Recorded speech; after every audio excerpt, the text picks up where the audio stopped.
रिकार्डोको लगान सिद्धान्तलाई आलोचनात्मक रूपमा व्याख्या गर्नुहोस्। हस्, सबैमा नमस्कार। म शिवसागर घिमिरे। आज तपाईहरूलाई म कक्षा 10 को अर्थशास्त्र विषयको एकाइ 3 अन्तर्गत रिकार्डोको लगान सिद्धान्तबारे चर्चा गर्दैछु। सुरु गरौँ है त। शास्त्रीय अर्थशास्त्री डेभिड रिकार्डोद्वारा प्रतिपादित लगानको सिद्धान्तलाई उनकै नामका आधारमा नामकरण गरी रिकार्डोको लगान सिद्धान्त भनिएको हो। यो सिद्धान्तलाई लगानको शास्त्रीय सिद्धान्त पनि भनिन्छ। रिकार्डोले लगान भूमिबाट मात्र प्राप्त हुने बताएका छन्।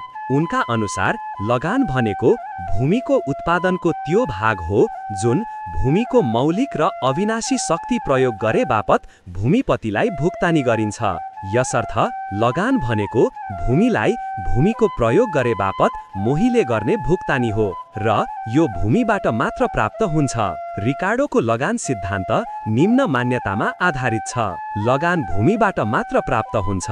भूमि प्रकृतिको निशुल्क उपहार हो। भूमिको पूर्ति स्थिर हुन्छ। भूमि मौलिक र अविनाशी हुन्छ। भूमिको वैकल्पिक प्रयोग हुँदैन। उर्वर शक्तिमा घटबढ क्रमानुसार भूमिमा खेती गरिन्छ। कृषिमा उत्पादन प्रतिफल ह्रास नियम लागू हुन्छ।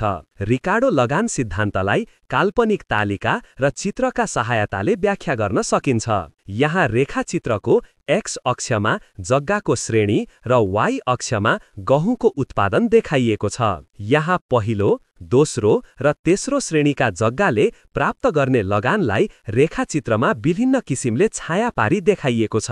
रेखाचित्र अनुसार पहिलो, दोस्रो र तेस्रो श्रेणीका जग्गाबाट क्रमशः 15 केजी, 10 केजी र 5 केजी गहुँ लगानका रूपमा प्राप्त भएको छ। चौथो श्रेणीको जग्गाबाट भएको गहुँको उत्पादनले यसको उत्पादन लागत मात्र उठ्छ। यो जग्गाबाट लगान प्राप्त हुँदैन। त्यसैले यो लगानहीन भूमि हो। आलोचनाका बुँदाहरू।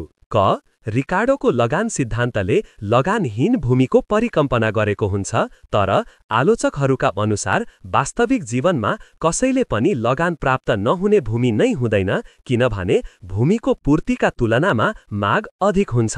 ख रिकार्डोको लगान सिद्धान्तले बजारमा पूर्ण प्रतिस्पर्धाको अथवा विद्यमान हुने मान्यता राखेको छ, तर वास्तविक जीवनमा पाइने बजार अपूर्ण प्रतिस्पर्धा हुन्छ। ग रिकार्डोले आफ्नो सिद्धान्तमा भूमिलाई बाली लगाउन मात्र प्रयोग गरेका छन्, तर आलोचकहरूका अनुसार वास्तविक जीवनमा भूमिको विभिन्न वैकल्पिक प्रयोगहरू हुन्छन्। ल त भाइ बहिनीहरू, आजलाई यति। फेरि भोलि भेटौँला। धन्यवाद।